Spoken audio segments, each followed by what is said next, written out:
क्यों सिद्दीकी साहब, सबसे पहले तो ये बताइए कि पहले मैं जज साहब का पूछ लूँ आपसे कि बहुत सारी खबरें चल रही थी और आपने भी देखा होगा कि जज साहब ने तो मुल्क से चले जाना, उनको तो वीज़ा लग गया, इसलिए उन्होंने जल्दी जल्दी फ़ैसला किया। मतलब ऐसे एक तासुर दिया गया है कि फ़ैसला ही इसलिए जल्दी कर रहे हैं कि उसके बाद इन्होंने यहाँ से डर के भाग जाना है। कुछ क्या है खबर कि कहाँ जाना है जज साहब ने?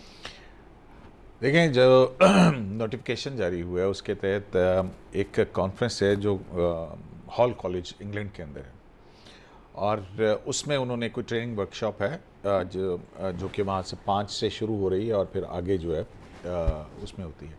और आपको पता है कि जो वर्कशॉप्स हैं, इस तरह की जो भी ट्रेनिंग वर्कशॉप्स होती हैं या रिफ्रेशर कोर्सेज होते हैं, इसका बहुत पहले से कम्युनिकेशन शुरू हुई भी होती है, किसने जाना है किसने नहीं जाना है।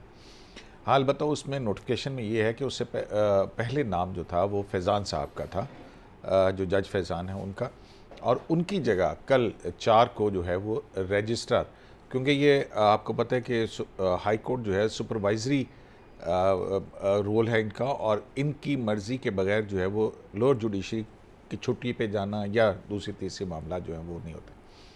तो वहाँ पे नॉमिनेट किया फैज़ान साहब की जगह पे जज दिलावर हमायूं को। और वैसे भी जो है जो ज़िले अदलिया है वहाँ पे 5 के बाद से छुट्टियाँ जो हैं वो शुरू हो जाती हैं।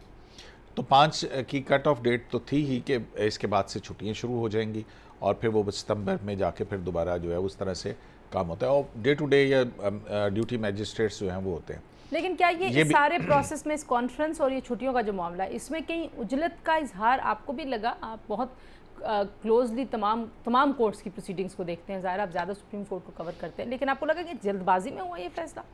देखें, पहली बात तो ये है कि ये बिल्कुल ये एक सियासी नारे के तौर के ऊपर, ज़ाहिर है मुखालफिन जो इनके ख़िलाफ़ फ़ैसला है वो ये करते हैं, लेकिन अगर आप तंजीला देखें तो ये दिसंबर लास्ट ईयर से शुरू हुआ हुआ मामला।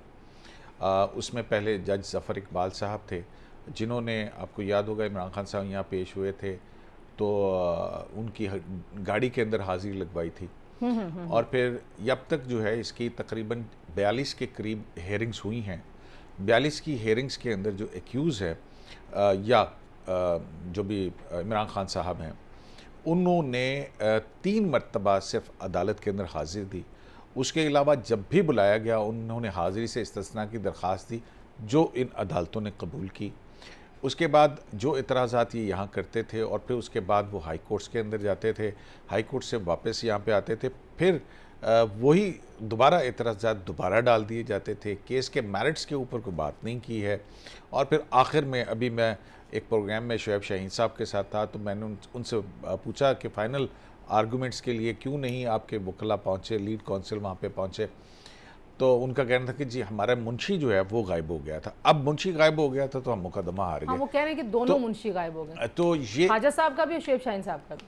अब ये तो अब देखें, बड़ा ही एक अजीब सी बात है कि जी सारा रिकॉर्ड उनके पास है। पंजोदा साहब से पूछते हैं, जुडिशल रिकॉर्ड तो सारे का सारा कोर्ट के पास होता है, बिल्कुल फाइल पूरी, और यहाँ पे जो है वो इवन यहाँ तक होता है कि अगर मेरे पास कोई फाइल नहीं है तो मैं डिफेंस, जो प्रोसिक्यूशन के वकील है उनकी फाइल लेके वो कह देते हैं कि जनाब मुझे दे दें, तो मैं उससे आर्गूमेंट कर